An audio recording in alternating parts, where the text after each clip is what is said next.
on this computer. Okay, awesome. Perfect. Well, hello, everyone. My name is Billy Rainey, and I'm the College Ministries Coordinator at Oxford University United Methodist Church. And I'm pleased to have some special guests with me here today for this edition of OU College Conversations.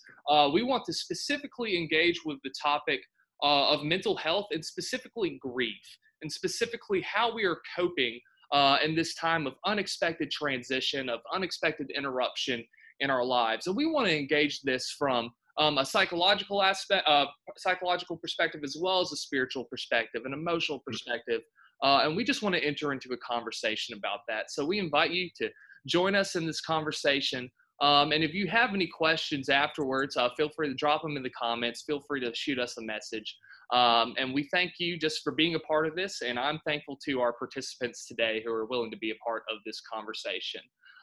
We have participants from throughout the state of Mississippi. Specifically, we have representatives from USM Wesley, from Ole Miss Wesley Foundation, and Mississippi State Wesley Foundation, and a few of us here in Oxford, Mississippi as well. So we're looking forward to hearing from their perspective, hearing their experiences, hearing their thoughts, and we're just looking forward to a great conversation. But I talk too much. Let's hear from them. We're going to start just by going around the circle and having everyone introduce themselves and talk to us about how specifically this season has changed their life, what it looks like in their context and in their work. So Albert, do you want to start off by introducing yourself? Yeah, I got you. I'm Albert Williams.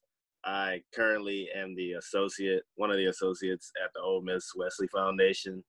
And work has changed a lot for me, considering the bulk of my job is to communicate and hang out with college kids. And I can't do that. And that's rough for me because I'm one of those super extroverts. I like to be around people 99% of the time. And then there's 1% when I'm like, okay, I need to be by myself. And so now the 1% has become the 99, and the 99 has become the 1. But in this time, I would say it has been a rough transition. However, it has been smoother than I could have expected or anticipated, just because of having faith, honestly. Being grounded in the word, that's just the basics of it. I can go into more, but other people need to talk. So yeah, that's basically it.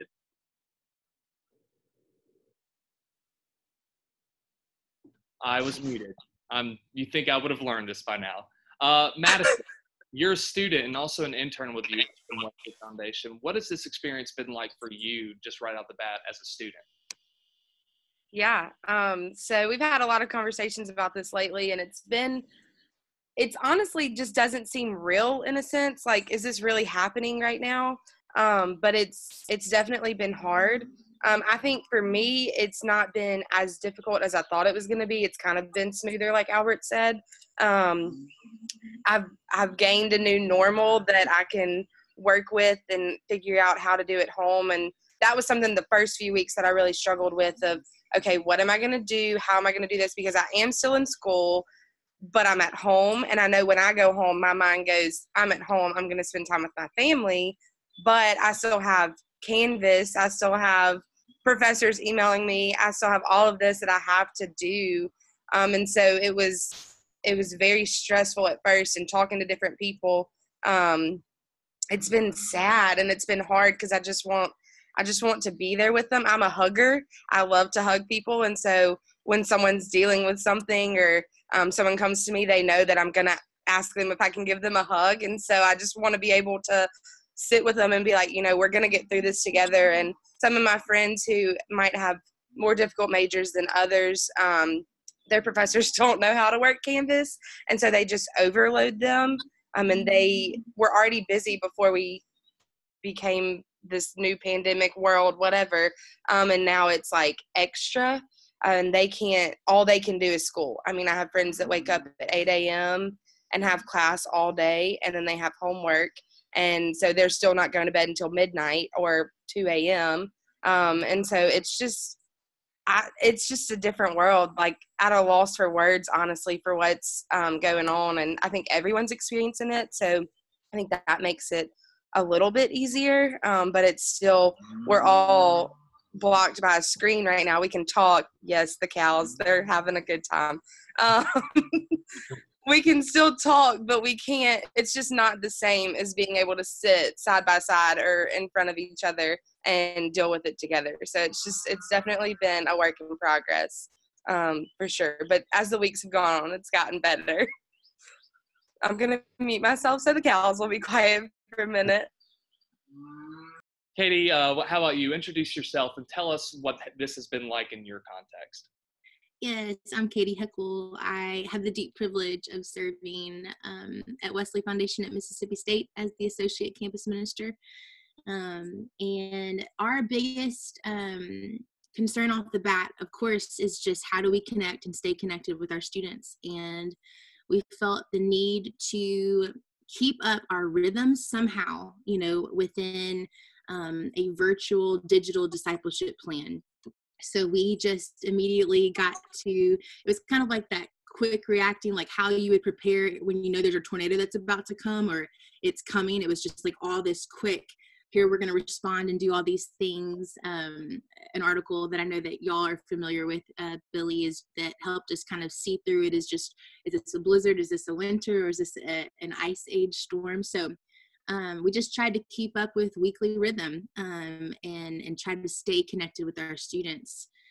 So we made a list of contacts, kind of our Insight, which is our weekly Bible study worship experience regulars. And Hugh and I've never spent so much time calling on the phone, but just letting people know that, A, you're one of us, you're one of ours, we care for you, but B, we see you through this and we know this isn't what you planned for during your college season. How can we support you?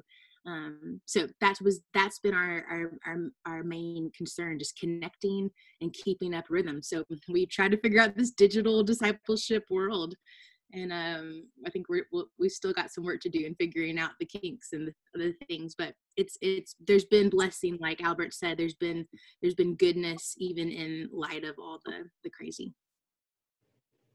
Thank you. Now, Matt, we all come from professional church world.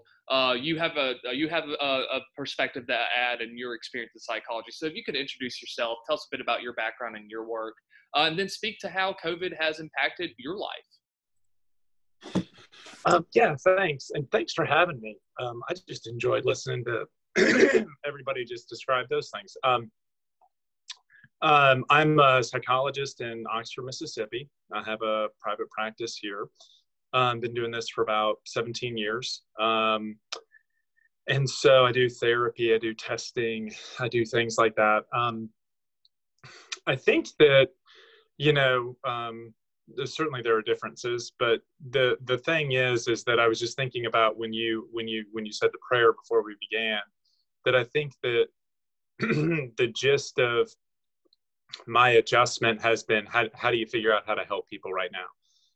And from a mental health perspective, there are challenges.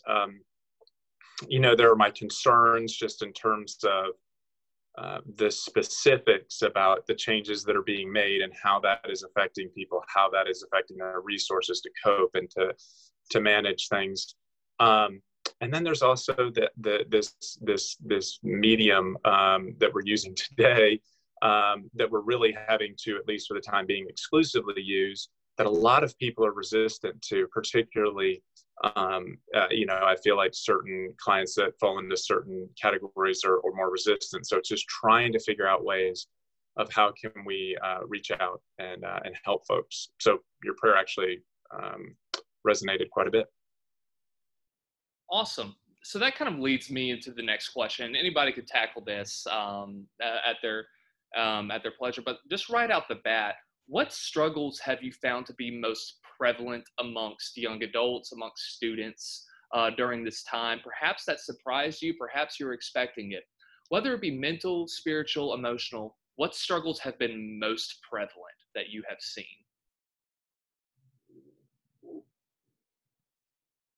I know for a lot of students, just the abrupt ending and the transitioning back home that they weren't expecting, and maybe they weren't going to be moving back home during a season, even for the summer. It was just everyone's back home, or they're alone and they're isolated, and so there's just a increased amount of loneliness, increased amount of disappointment in how this is ending.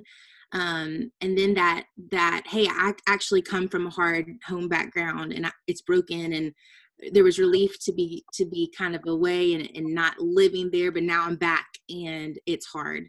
So that's kind of I expected it, but at the same time didn't quite anticipate how many people's answer would be that. How about you, Madison, as a student, with you and also with your classmates, different people, what have been the most prevalent struggles that you've seen? Yeah, I think Katie said it best, honestly, but there's just been no closure. And so that's hard sometimes for people. They just had to leave. And so we were leaving for spring break, and then and now you're not coming back at all. Schedule a time to move your stuff out. And so not being able to see your friends anymore. And I know for me personally, I haven't lived at home since I moved to college. Now, I love my family, but it has been a different world moving back home and having to resettle. But I definitely think the separation has been hard. It's been interesting to see, because I think one thing, you don't know how good you have it until you don't have it. And so I think people are starting to realize, man, I had something good there. And I know for me, sometimes I'll take advantage of what I have. And having the Wesley to go to, that community, and now not having it, I think is taking a toll a lot harder than I expected it to during this time. So. Albert, would you add anything to that? Yeah, it's actually kind of going towards a conversation you and I had a few days ago. But during this time, if you have anything that is kind of pressing on you, or anything you struggle with, anything that stresses you out, it's hitting you right now. Especially for like week 1, you were probably okay. Week 2, you're like, man, this isn't fun, but it's all right. Week 3 is like, wait, this is getting real. Week 4 is like, I'm really alone. And now I think we're in like week 5 of like self-isolation and quarantining. And I think a lot about in 2 Corinthians, with Paul, he was just like, this thorn that is in my side and that is agonizing me. You don't have to be religious to feel a thorn, honestly. If you're, like I said, if you're of the faith, not of the faith, there is something pressing on you right now. For people that struggle with addiction, they're struggling with that. People that struggle with loneliness, or people with abandonment issues, it's hitting right now. Like, it's like, wow, I'm by myself. I can't even go into a coffee shop and people watch. Like, I'm starving so much for human interaction that I can't have. And, it goes to show that we have to understand that this is the safest thing. And also that it's not going to last forever. Yeah, it's really rough. It is really rough. But I will say, when you know ahead of time, like, hey, this is coming. I know what I struggle with. I know what I have dealt with, and that in this time it can come back and it can rear its ugly head. Like Paul said, 3 times I was just like, take it away from me. But the one answer that always gets me is like, my grace is sufficient enough. And so, like, just being a man of faith, I think of that, and that's hard. You know what I mean? Being in ministry is like, you have to think of that. It's like, grace is sufficient enough. Why am I going to constantly ask, hey, take this away, hey, take this away? It's like, it's okay. it's fine. And it's something I have to remind myself of. And even when I talk to students, they're like, man, I can't deal with this. I'm like, it's going to be okay. It's not going to last forever. So. That's an interesting point. That's going to segue nicely into some questions I want to engage. But before we do that, Matt, I have a question for you. But before we jump to that, is there anything you would add about, what are kind of the most pervasive struggles you see in college students and young adults during this time? I have to say, just again, enjoying listening to y'all. I think everyone nailed it. I really do.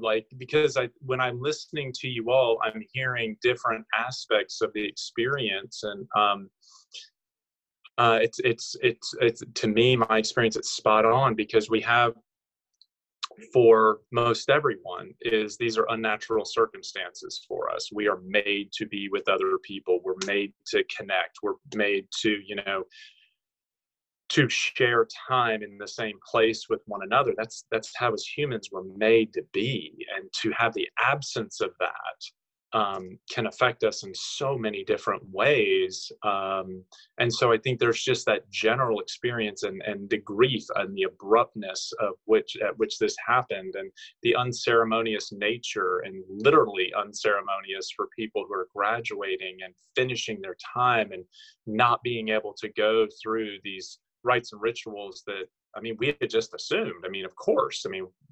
What in the world would we think that that's not going to happen for?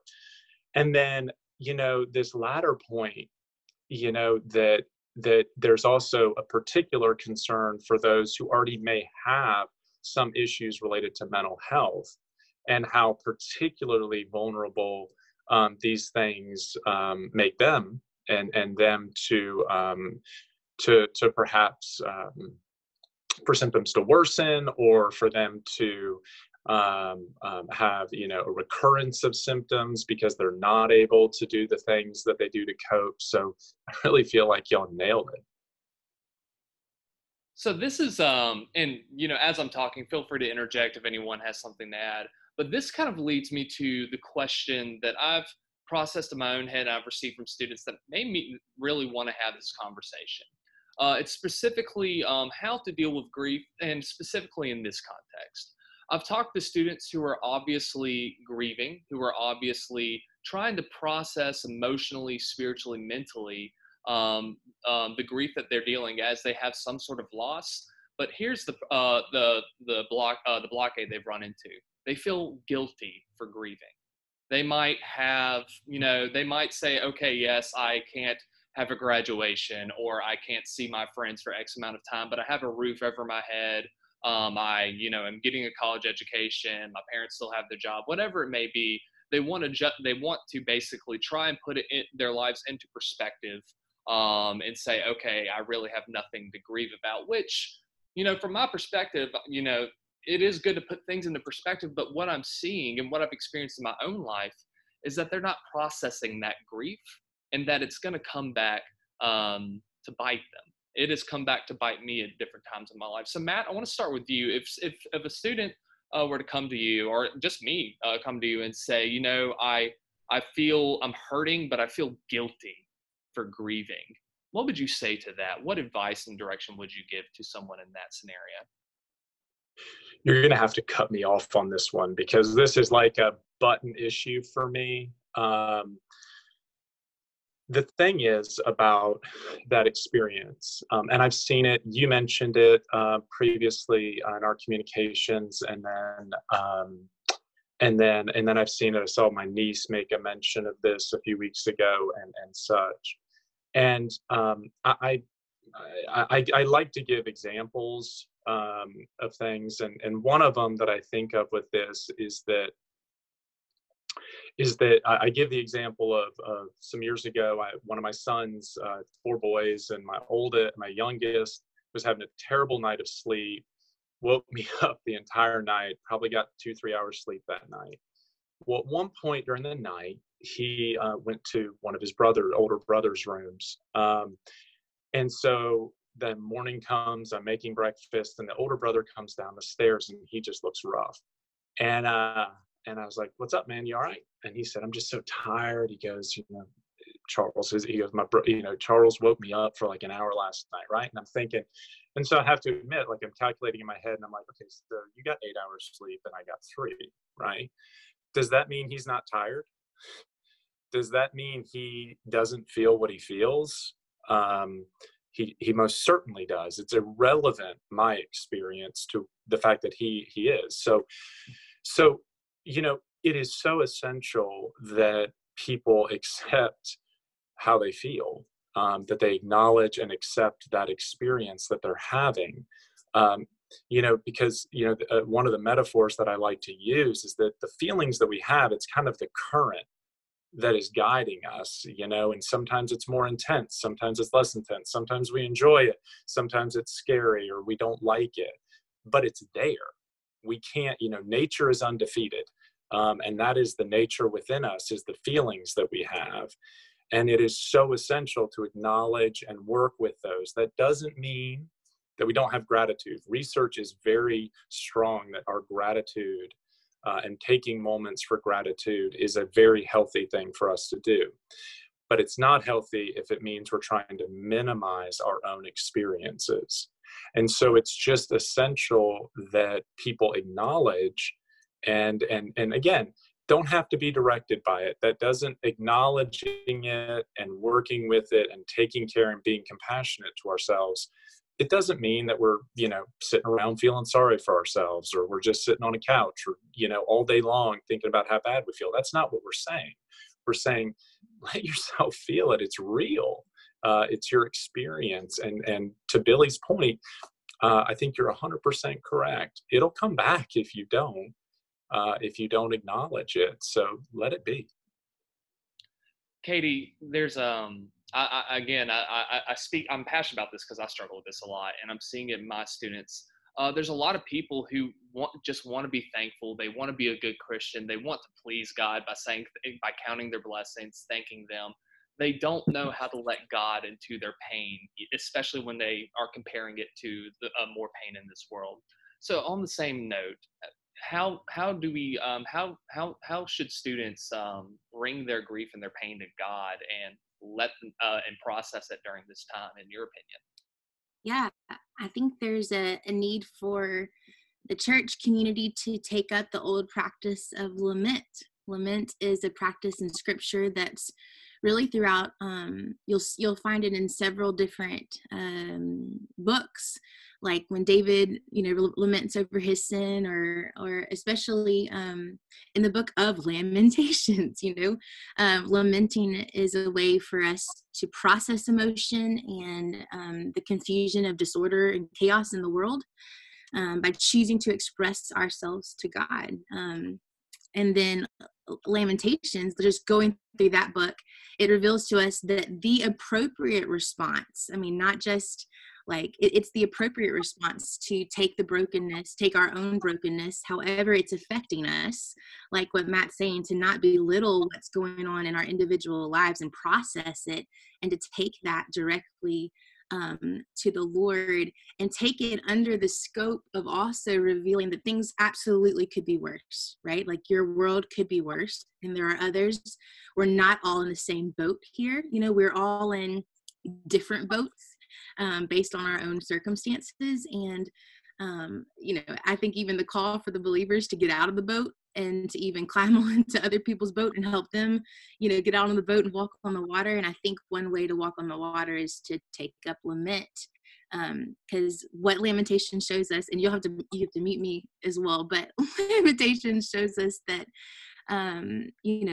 there's sacred dignity in human suffering. And so these human words of grief that are recorded in Lamentations, now God uses to become part of how he communicates to us, showing us that there is the brokenness to this world, and our response is to take it and take our pain and take our anger and take our frustration and our disappointment, and it gives us permission to protest and process and come to the Lord in our pain, because pain needs to be processed, or it's just going to get bigger inside of us until one day it affects just our normal living. So I think we need to process and take on lament, and I'll let others answer, but that's what I've got. Really good. Yeah, no, it's really important to engage the scriptures and see that there's a lot of this emotion that exists. You know, I think of the Psalms can be broken. We break the Psalms down into three categories kind of within our college ministry: disorientation, orientation, and reorientation. And essentially you see, so with Psalms of disorientation, they're the perspective of the psalmist in anguish of some sort. So it's really important through Lamentations to the Psalms to see that there is language language on how to engage our pain, our grief in prayer. One that comes to mind is Psalm 13. That's where we hear, "How long, O Lord, will you make your servant wait forever?" So I would definitely encourage people to go to the Psalms, go to Psalm 13, and see that language exists within the Bible of how to go about this. But Madison and Albert, just on the topic of grief and on the topic of letting yourself engage it, what would you two add?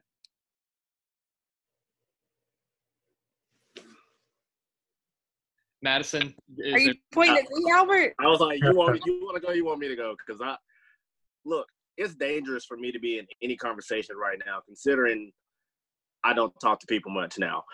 So I think you would like to go first, Madison, before I get too long-winded. Like, I'm afraid of that.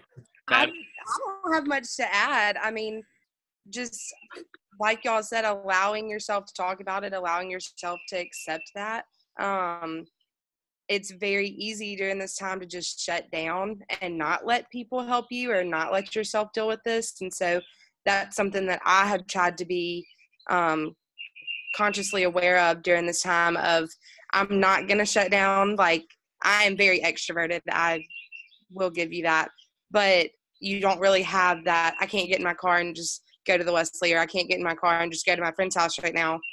So you can say, okay, well, I'm just going to sit in my room then and not do anything. And so I make a point every week to call someone, at least one person, and get them to talk to me, or me to talk to them, whatever it may be. And so just not letting yourself shut down. And this is going to be very important. But y'all said it best. I don't really have anything else to add to that one.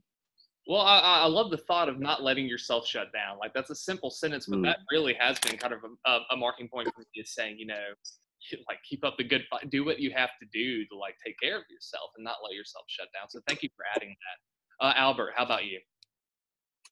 Yeah, actually, that was really good, Madison. I appreciate you. Me and Madison go way back.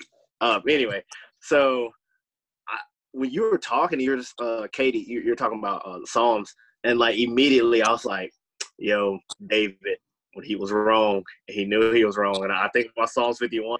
But I also think about, like, in Samuel, like, Nathan came to him, and like that's a whole nother story. But like, when David was absolutely like in pain and he was grieving, and he was like, I mean, the guy had to be wailing and crying, and they were like, we can't get him to calm down. But there's a thing about it, is that he got it all out, you know, and he had to go through it. You know, there were days of this. Like, it wasn't just like, oh, just 1 hour, 1 minute. No, he took the process and he took the time to get it all out, you know, and then you see it in Psalms 51. And after that, he had this feeling of reconciliation and like repentance, and like he was like, I'm fine, let's keep moving. So I would say for students, if you get to that point where you're just absolutely like crazy, get it out, write it out. If you start wailing and like your parents look at you crazy, I hope they understand. But like, you have to understand that like the people that worked in the palace, like the servants, they were like, he's doing this thing, I'm not bothering him. And I think our family should come around us if we get to that point that we're like, I am in pain, and we express it and we get it all out. That is, I think, what allowed David to be like, I'm good. They left me alone. I was able to get it out. I was able to write it out. Hey, God, we good, cool. And I even felt that the other day. Like, I was like by myself, and I was just like, you know, upset, you know, wrote it down, and then like just gave it over, you know, just gave it up to God. And it was just like, gotta push through it, you know, and that is I'm sorry, I have so many words and I'm trying to put them all in one sentence. But that's what allows us to move forward is you've got to understand that there are levels to this. Between the prison and the palace is the process. Right now, we are definitely in the process. You're in the process your entire life. But if you don't feel that process right now, you need to feel it, because you will never experience that palace-like feeling or any type of relief and joy if you don't go through the process. And I would add, before we go on to the next question, so what I've found in my life is that there were many times, so I think of one of the great commandments, love your neighbor as you love yourself. And I think of many of the times where I've gone through almost like a spiritual and mental masochism, just saying like, I've got to get over my problems, just so I can please God, help other people, put the perspective on them. What I've found is when I don't deal with the pain I've experienced, when I don't deal with my anxieties, when I don't deal with whatever problems, mental or spiritual, I may be dealing with, I've become useless to my neighbors. I can't love my neighbor. I can't do what God has called me to do, be the person God has called me to be to the best of my ability, if there is still junk I have not dealt with, because it is eating away at me, as Matt mentioned, and as we talked about a little bit earlier. So when it comes to a lot of that, the guilt for me, and I think for some students, comes from this, wanting to be humble, wanting to be selfless, wanting to put the focus on other people. And those are great attributes. We are called to be a humble people, but we have to realize, I think, that we can't, in order to love our neighbor, we have to deal with the pain that resides within us, so we can be most animated by the Holy Spirit, most alive, and to give ourselves most fully to that work and to the love of our neighbor. You know, I love the metaphor, and I'm not sure how much this applies to this, but I always think of, like, you know, when in an airplane, in the safety guidelines, they say, you know, if you're with someone in need, put your mask on first and then help them. Does that apply in every situation? I'm not sure, but essentially it is this idea of you have to be sure that you are best able to fulfill that commandment. And when we don't deal with our pain, spiritual, mental, whatever it may be, it's going to eat away at your ability to love your neighbor in action. I want to talk about coping a little. Can I jump in real quick here, Billy? Y'all are so good. And with what Albert was talking about, and you followed up with, I think that's such a beautiful use of scripture. And to put it in the dorky clinical context, you know, which is kind of more my domain, but that is it right there. It's just let yourself feel it. And we are so, as humans, we're motivated to avoid pain. And so that's where we get tripped up. You know, it's almost as if there's this happiness myth that people are just happy. Happiness is not a personality, it's an experience. If you're hurting, that doesn't mean you're doing something wrong. And certainly in this time, it doesn't mean that you're doing something wrong. But we need to recognize that and let ourselves, as you all are describing with Lamentations, these different things, is let yourself feel it, because that's the pathway for it getting better. The pathway for delaying, worsening our pain is to deny it or to avoid it or escape it. And unfortunately, in our society, we have so many things that are these short-term fixes to keep us from our pain and our struggles. And it's an illusion. You can say it comes from wherever you want to. And I'm sure people, as people of faith, you know, we view that in certain terms, but it's a way to escape it. And it is a ruse. It is the coyote trickster. It is not the way to go. It is delaying our pain and worsening it. So alcohol and drugs and, you know, people have their vices and their short-term ways of dealing with it. And we need to be really, really conscious of it, because we can understand it. We can understand the desire to avoid and escape our pain. It's human, it's natural, but we need to be really conscious and intentional to know that the pain is real. It should be honored. And the way through it is to feel it. I'm someone who hates flying, but every time I get into turbulence, I tell myself, hey, I'm getting through the turbulence. I'm not in turbulence. I'm going through turbulence. There's going to be another side to this. And the only way that I can get where I want to go is to get through this turbulence. And it's the same way with dealing with painful emotions. I'm glad. Can I ask Matt a question? Yeah. Is that okay? Matt, I know that several people process pain in different ways. For me, I write songs, and it's just a part of like the way that my heart connects to like what I'm feeling and being able to process it and then connect with other people. What would you say to a person that isn't just, maybe they've been one that just denies their pain and they run from it for whatever reasons? Maybe it's what Billy said about guilt or just other things. What if you've never processed pain before and you don't even know what you're processing looks like? What do you say to that person to help them begin the processing of the pain? I think it's paying attention. I think that's the first thing we need to do. I was doing something for our church yesterday, and Eddie Rester had mentioned, for him, it's fatigue. It's like noticing ourselves, paying attention to ourselves. It may be we're having headaches. It may be we're having nightmares. It may be we're having trouble sleeping. It may be we're eating more, we're eating less, we're fatigued, we're sleeping. You could be sleeping more, could be stomach aches. Any variety of ways in which we're manifesting, we're feeling it ourselves and paying attention to that. And we don't have to be great. We don't have to be, the most in touch person with our feelings. But, you mentioned your art that you use. That's great.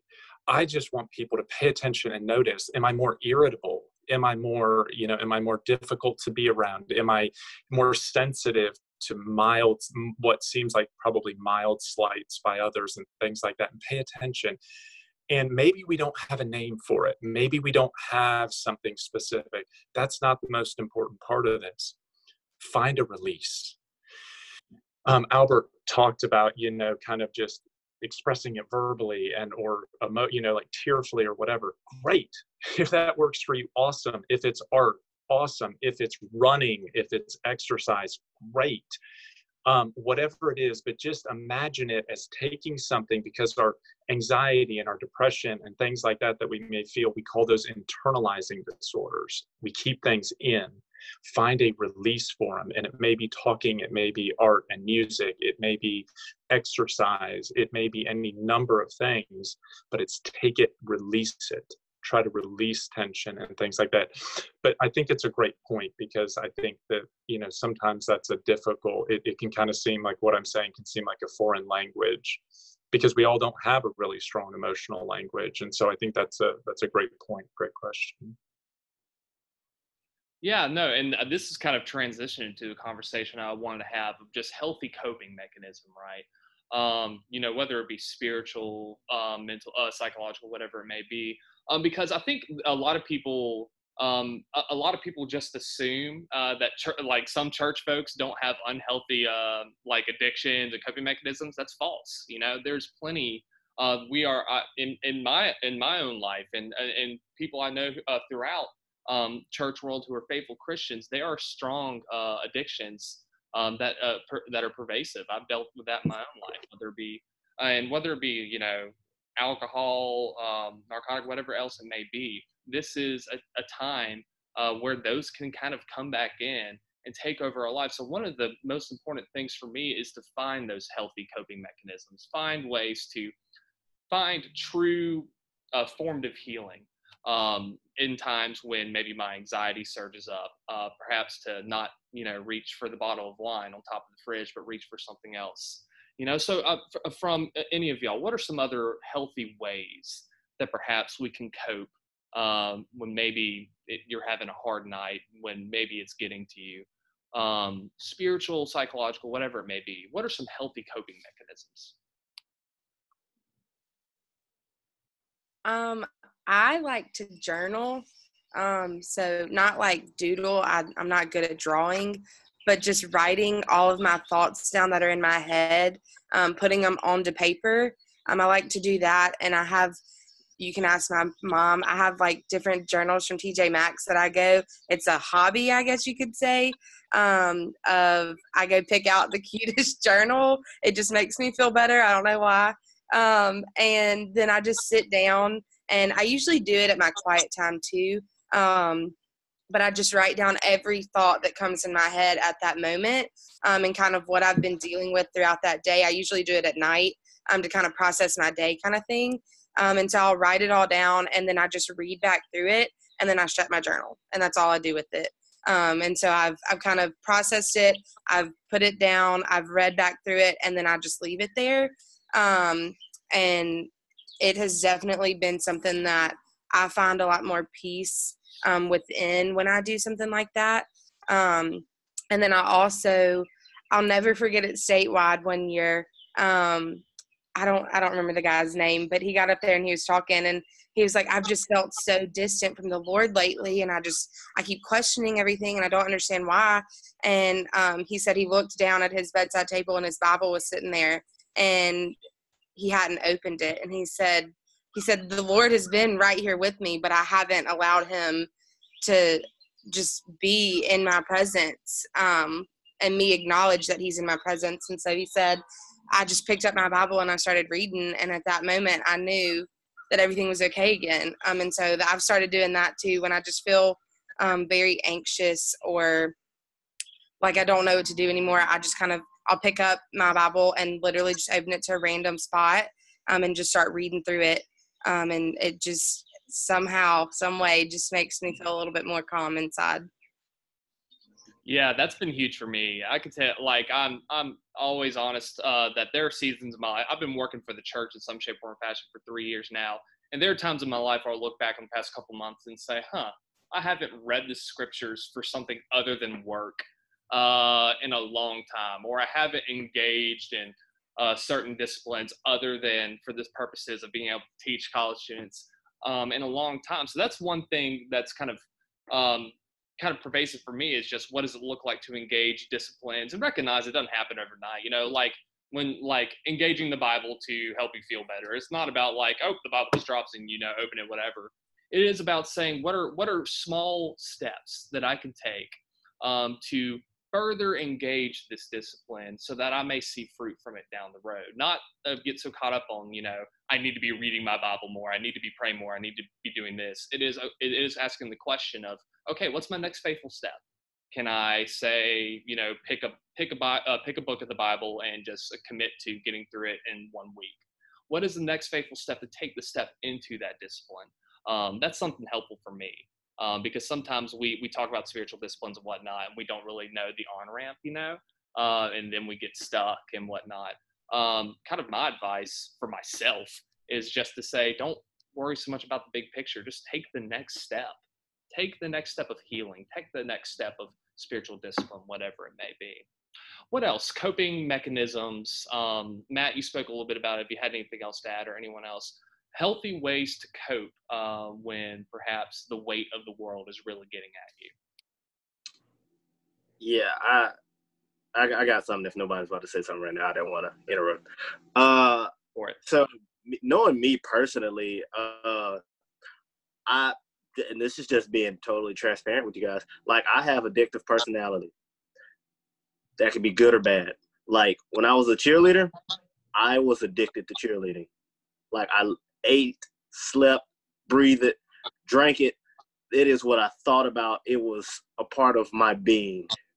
And that was just it for me. Like I would think about it all the time. Like I'd go to bed 5, 6, 7, 8. Oh, it's time to go to sleep. Let me chill out.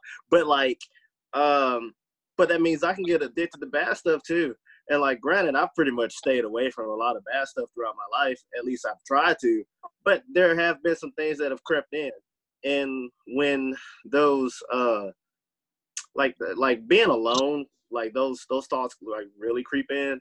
But what I try to do is I take my mind off of it, is think of what can I get addicted to right now that I will be so glued into it that I've completely forgot about what I was even thinking about. So like recently this week I finished like 2 books, and it's only because I'm like, man, I'm bored.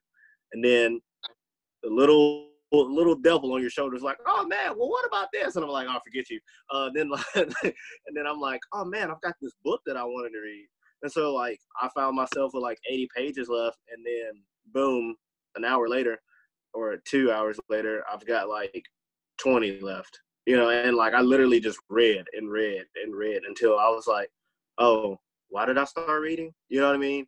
Or like I'm one of those people where I love podcasts, and I'll play podcasts like while I'm like just chilling, or I'm just like so idle that I'm like, this could be really destructive right now. Like I could literally sit here and be so dumb.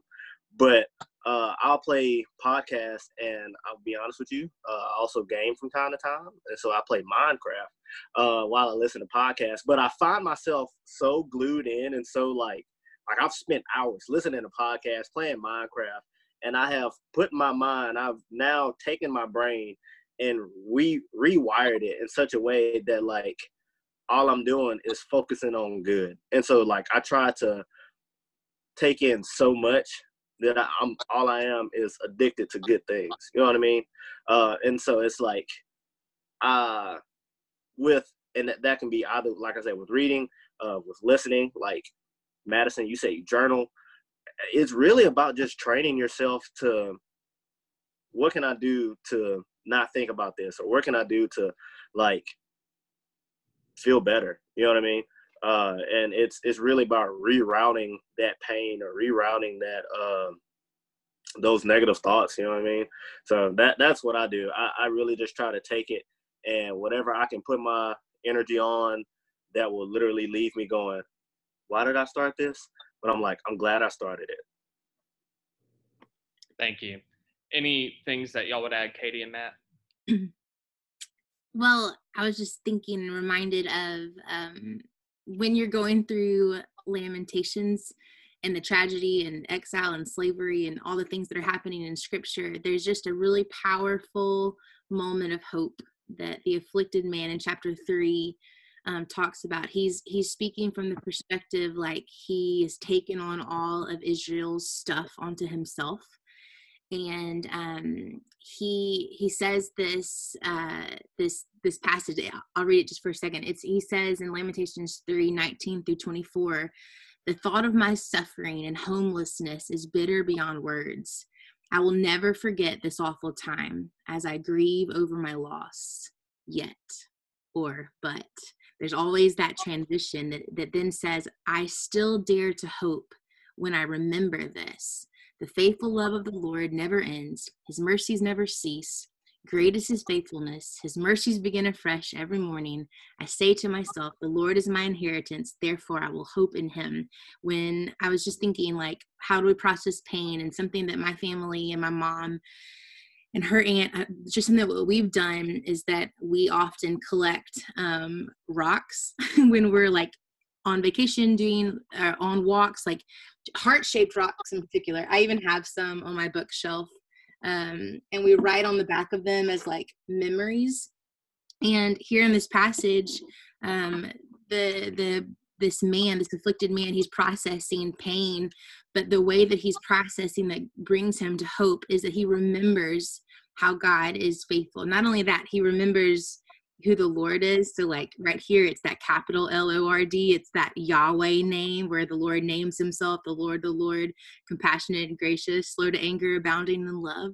So I think another way to process pain is to ask yourself, where has the Lord delivered me in the past? If you want to do something spiritual and you, as you're processing pain, asking yourself the question, where has God been with me in the past?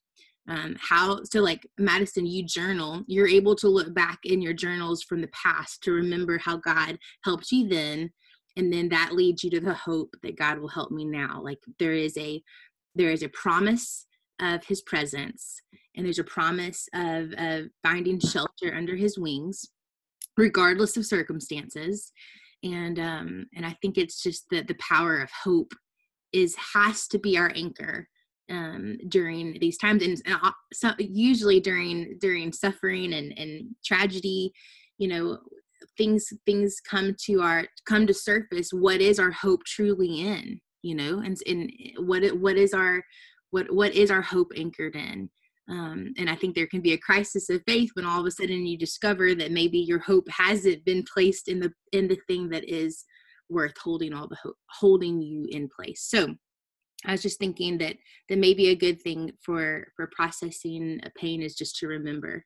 And that can be hard because then you might even remember the pain, but you'll also remember that you're not in that same place, unless you still are. And then then I call on Matt to come in and help in those situations. But hope is the key.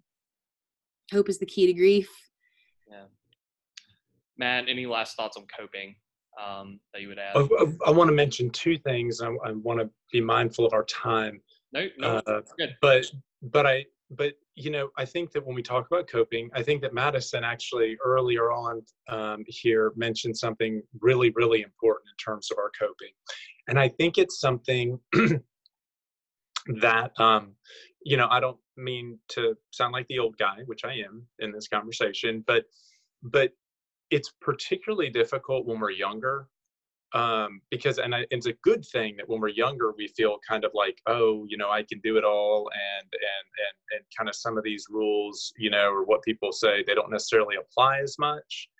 And what I'm referring to there is when Madison was talking about getting up, getting out of bed, and doing just the basic self-care, moving our bodies in a meaningful way, spending time outside, trying to connect with others, even if we can't physically, emotionally connecting with others, checking on others, listening to others, consuming things that are good for our bodies. These kind of things are foundational in terms of our emotional well-being. I think that that's one part. The other thing that I think for all of us that we struggle with at a time like this has to do with we don't feel in control. The things that we had counted on to make us have, feel like things were okay and like, we kind of had a sense of things. We don't have some of those now. And so I think that there's the acknowledgement, the humbling that there are certain things that we don't control. But then also it's helpful to focus on those things that we do control. We control so much still. We control the choices we make. We control these kind of things. One exercise that I've encouraged people to do is to think, perhaps through kind of a journaling approach, but to think to themselves, how do I want to be able to tell this story of how I was during this pandemic later on? Like how do I want that story to go? How can I, what do I want to be able to look back and say, this was what I did. This is how I handled this, and let that direct you, because you're going to find a lot of things that you actually can control. That's awesome. Yeah, no, I find myself often, I find myself often looking for where can we find hope. Katie spoke to that, like, there's got to be hope in the midst of this. And one of those hopes for me is that that there is a future, something as simple as that. And part of that hope for me is that I'm going to have a story to tell from this season of life that can perhaps be helpful to someone down the road. I know from any loss I've experienced in my life, any kind of tough time I've found in my life, that we find meaning in our struggle, in our tough seasons, by recognizing that it's going to equip us again to love our neighbor down the road, to pour into someone else, to speak into someone's situation down the road. I see that already with, whatever struggles a student's been to, their ability, if let's say they're a child of divorce, to speak into a young child's life. If they've been through a loss of a parent, of a loss of a friend, whatever it may be, they could speak uniquely into someone's life because of that. So when it comes to looking for hope, just knowing that this is going to give us experience, to give us perspectives that can pour into someone else's lives down the road, that's a big thing of hope for me. I want to be mindful of our time, so I'll just leave it at that question. If anyone, I won't go around the circle, but does anybody want to inject what gives you hope right now in the midst of this? Where are you finding hope?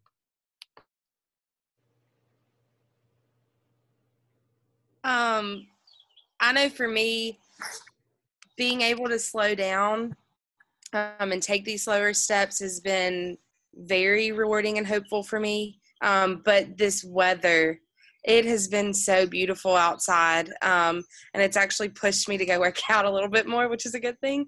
But just hearing the birds chirping right now and the cows mooing, and the wind blowing a little bit, it reminds me that it's a new day and there's a better tomorrow, and that just gives me hope for what's to come in the days ahead, for sure.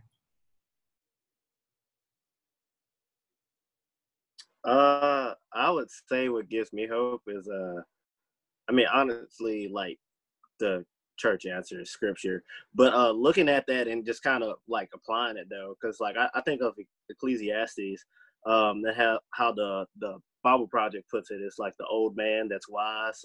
It's kind of pessimistic though, but also like the book of Job. When I look at those two and I compare those, and I'm like, well, this guy was like, nothing is new under the sun and everything is meaningless. But then Job, everything was taken away from this guy, but then he got everything twofold. Like it doubled.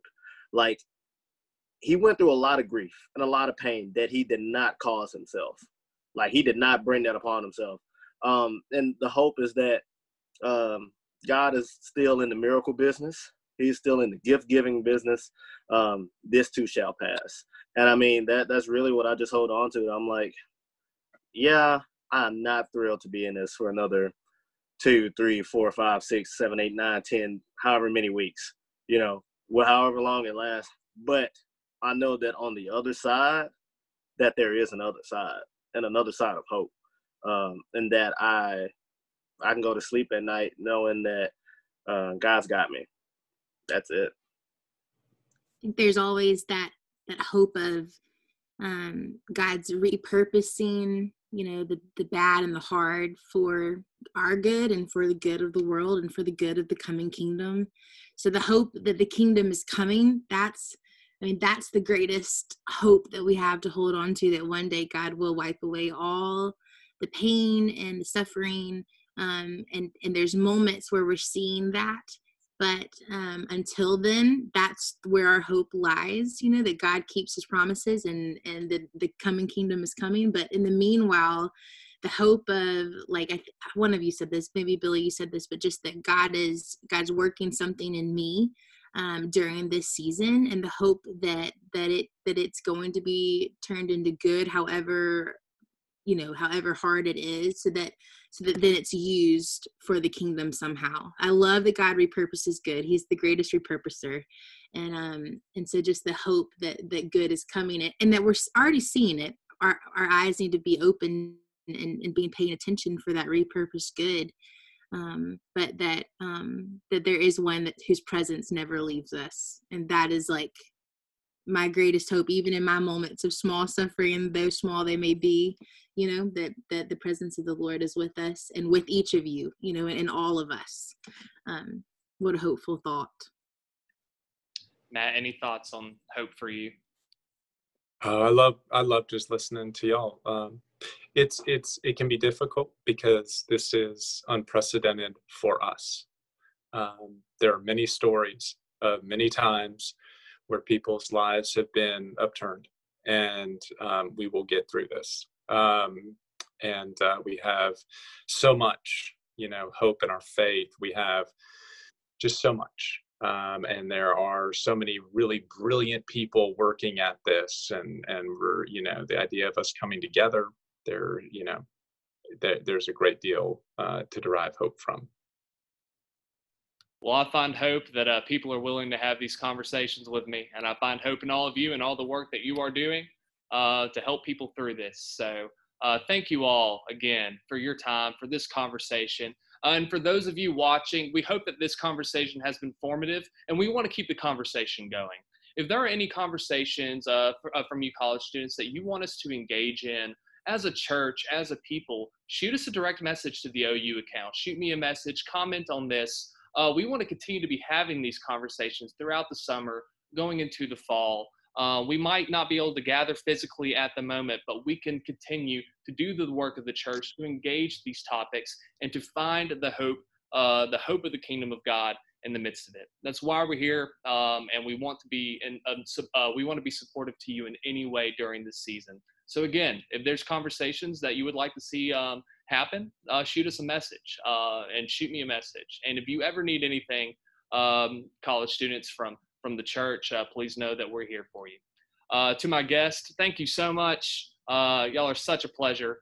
And I look forward to future conversations down the road, hopefully in person sooner than later. But it's been a blessing to speak with you all. And I thank you for your time and just and praying for y'all as we continue through this season together. Billy, thanks for hosting us. Grateful. Thank you. Thanks. Appreciate it. Thanks for having me. Absolutely. Well, peace be with y'all. And y'all have a great day. And to our viewers, we'll see you soon.